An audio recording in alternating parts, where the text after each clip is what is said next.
একসময় ডাক্তার, রুগী আর সেবা প্রত্যাশীদের ভিড়েই ব্যস্ত সময় পার করত এই স্বাস্থ্যকেন্দ্র।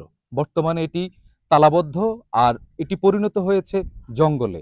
সেবা নিতে আসা মানুষজন ফিরে যাচ্ছে, আর দূর দূরান্তে গিয়ে সেবা নিতে গিয়ে গুনতে হচ্ছে অতিরিক্ত টাকা।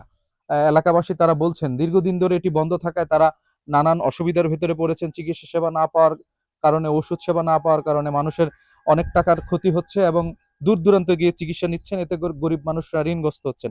আমরা এখানকার একজন নারী রয়েছেন, আমরা একটু তার কাছে জানতে চাইবো এর কি অসুবিধা হচ্ছে এটি বন্ধ থাকার কারণে। এখানে অসুবিধা হচ্ছে এই যে মনে করেন যারা স্বাস্থ্য সেবা নিত, পরিবার পরিকল্পনা এখানে ছিল, অনেক মাতৃত্ব ব্যক্তি আসে, প্যাটনিক ও এদের অনেক সেবা এগুলা থেকে বঞ্চিত। আর অনেক মা ও শিশুর সেবা তো চলে না, সাধারণ পাবলিকও কোনো সেবা পাচ্ছে না। এখানকার যে পরিবেশ সেটা কিরকম আপনারা তো দেখছেন? এখানে সাপ অনেক, আমাদের তো বাচ্চা কাচ্চা আছে, আমরা তো আসতে হয়, আমাদের এই হাসপাতাল পাশাপাশি আমাদের ঘর বাড়ি। এখানে বিষাক্ত সাপ এ, এবং বিভিন্ন প্রাণী এখানে এই, আছে। আমরা হাঁটতে চলতে অনেক কষ্ট হয়।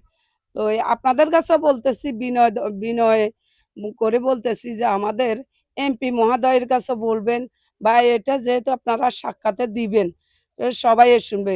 আমাদের সরকার, যিনি আমাদের সরকার, ওনার কাছে আবেদন করতেছি যে আমাদের এই স্বাস্থ্যসেবা যেহেতু আবার নতুন করি প্রজন্ম হয়, এটাই কামনা করি।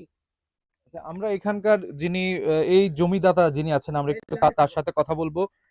এই এই জায়গাটা আপনারা কত সাল থেকে দিয়েছেন? এখানে কারা কারা সেবা পেয়ে আসছে? এখন এটা বন্ধ থাকার কারণে এটার কি অবস্থা? হ্যাঁ, আমি 1985 সালে আমরা এটা সেবা কেন্দ্রটা ইয়ে করছি। 1989 সালে এই কেন্দ্রটা হয়েছে। না, 1987 সালে। নগদ নিয়ে এলো হার না মানা হার অফার। সর্বনিম্ন 10,000 টাকা রেমিটেন্স নগদে পাঠালে থাকছে স্বর্ণের হার জেতার সুযোগ। 85 থেকে 87 সালে তো যে কাজ কাজ চলছে, কাজ চলার পরিপ্রেক্ষিতে আমি বিদেশ চলে গেছি। বিদেশে আরো এটা চালু হয়েছে। চালু হওয়ার পর সুন্দরভাবে জমজমাটে চলছিল, কোনো সমস্যা হয় না। এখানে মানুষের জমা প্রায় রুগী আসতো, প্রায় 200-250 রুগী আসতো ডেলি। আর ডেলিভারিও অনেক হয়তো ডেলি 4-5টা সেখানে ডেলিভারিও হইতো। মাও শিশু তারাই এনে নিয়ে যেত, ডেলিভারি করায়। এরপরে অনেকেই যারা গর্ভকালীন অবস্থা তাদের সুবিধা অসুবিধা সব কিছু সুবিধা হইতো। বর্তমানে 2025 সালের জানুয়ারিতে মানে তারা এলপিআর গেছে। প্রাক্তন যারা ছিল এলপিআর যাওয়ার পর হইতে একজন আসতো স্বাস্থ্যকর পুরুষ, উনি আসে প্রতি মঙ্গলবারে আসতো। মঙ্গলবারে আসার পরে এখন আপাতত 6 মাস পর্যন্ত সে আসে না, সে আসে না। এখন এইটা পরিত্যক্ত হইয়া বন জঙ্গল হইয়া সাপ বিচ্ছু হয়ে গেছে। এখন আমরা চলাফেরা করতে আমাদের অসুবিধা। আমরা ডোনেশন দেওয়ার পরে তো আমাদের কথা এখন আর মূল্যায়ন নাই। এটা আমার অনুরোধ থাকবে উদ্বোধন কর্তৃপক্ষের যেন এটা সংস্কার করি, যেন এই দেশের জনগণের উপকার হয় বা মা ও শিশুদের যেন উপকৃত হয়, এই জন্য আমার একটা অনুরোধ। আমরা আরেকজন স্থানীয় বাসিন্দা আছেন, আমরা তার কাছে জানতে চাইবো এটা কিভাবে চালু করতে পারেন এবং এই চালুর জন্য আপনারা কার কাছে অনুরোধ করবেন? আমরা এই চালুর জন্য দীর্ঘদিন বন্ধ থাকার কারণে জনসেবা ব্যাহত হয়। আমরা এমপি মহোদয়ের কাছে এবং তারেক জিয়ার কাছে আবেদন জানাচ্ছি যেন দ্রুতভাবে আমাদের এটা আবার চালু হয়। আচ্ছা, আমরা আরেকজন আছেন এই এলাকার বাসিন্দা। এখানে সেবা না নেওয়ার কারণে, না পাওয়ার কারণে যারা দূরে যাচ্ছে, দূর দূরান্তে, তারা কি ধরনের টাকা পয়সায় ঋণগ্রস্ত হচ্ছে?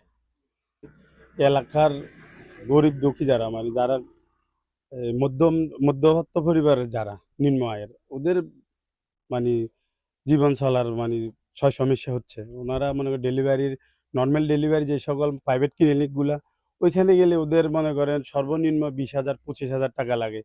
আর এটা আমাদের ইউনিয়ন সেবা কেন্দ্র, এখানে আছে নর্মাল ডেলিভারি হলে তাদের এটা একটা সেভ অনেক। আমি মনে করি এটা ভালো দিক। এটা বন্ধর কারণে এরা আর্থিকভাবে ক্ষতিগ্রস্ত হইতেছে। এই জন্য আমি এমপি মহোদয়ের কাছে অনুরোধ, এই সেবা কেন্দ্রটা যেন দ্রুত উনি চালু করে, ওনার কাছে এটাই আমি আবেদন রাখি বলে আমি আমার কথা শেষ করলাম।